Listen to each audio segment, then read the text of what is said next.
Five. Number one! Five! Five! 100 years ago today.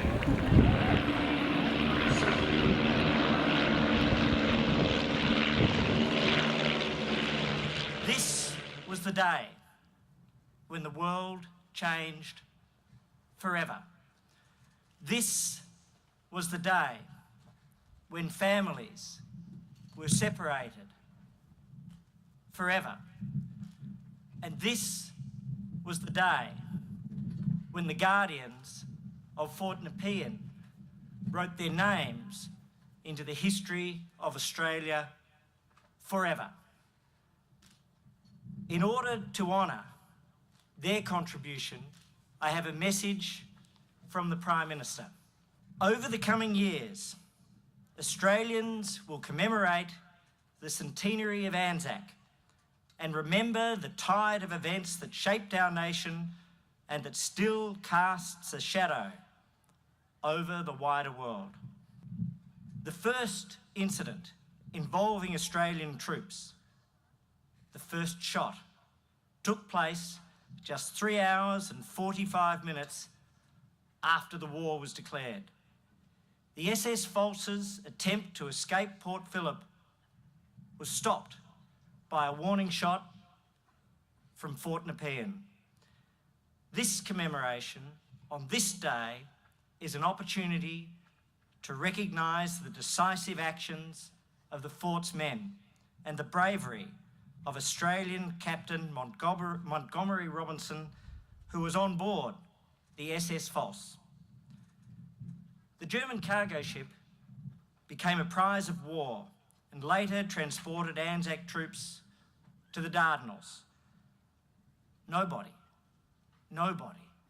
could have imagined the years following the first shot and the sacrifices that would be made from a population of just under 5 million, 417,000 enlisted, 332,000 served overseas, 152,000 were wounded, and 61,000 never came home. Of the 270,000 who returned, more than half had been wounded and others had mental scars which never healed.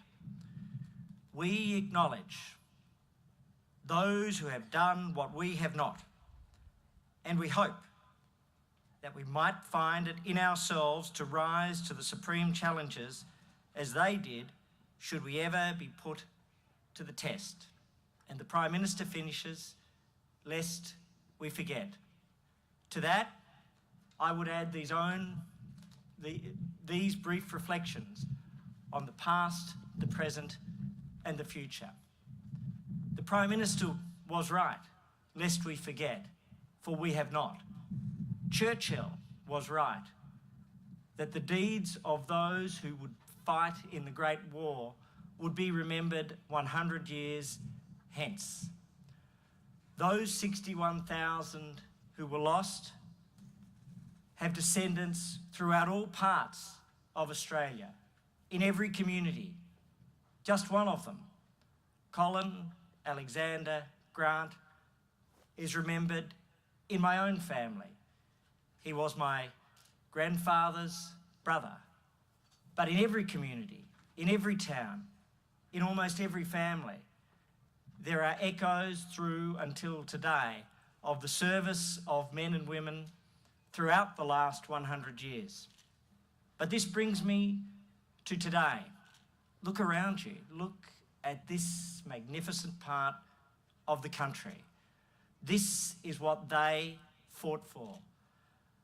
The natural world that we have, the communities that you drive through on the way down the Mornington Peninsula, and the incredible freedoms and the life which we have.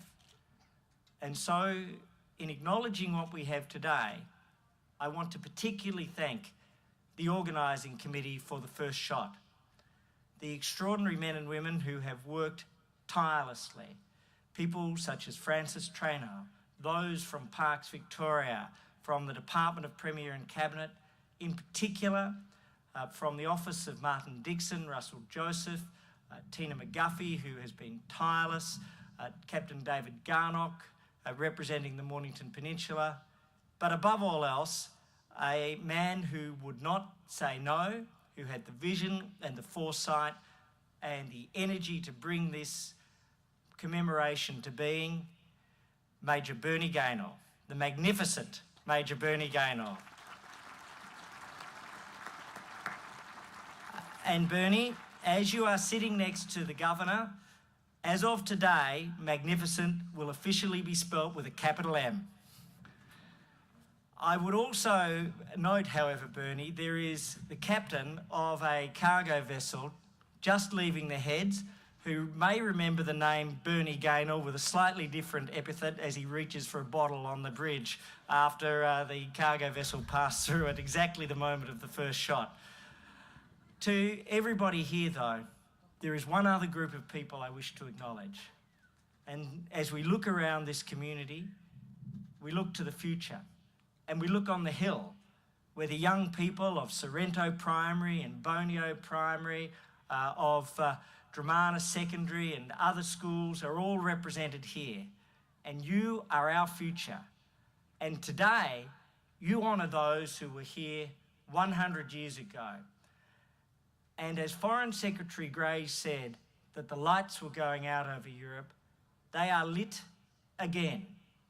And this moment, 100 years on, is the beginning of your watch and your time and your shining moment. And so we say to you, thank you for honouring your grandparents and your great-grandparents and those that came before. Your task begins now to keep those lights aflame. Never to forget, always to remember, and always to stand for the peace and for the freedom for which those who served in the Great War strove so magnificently. Thank you.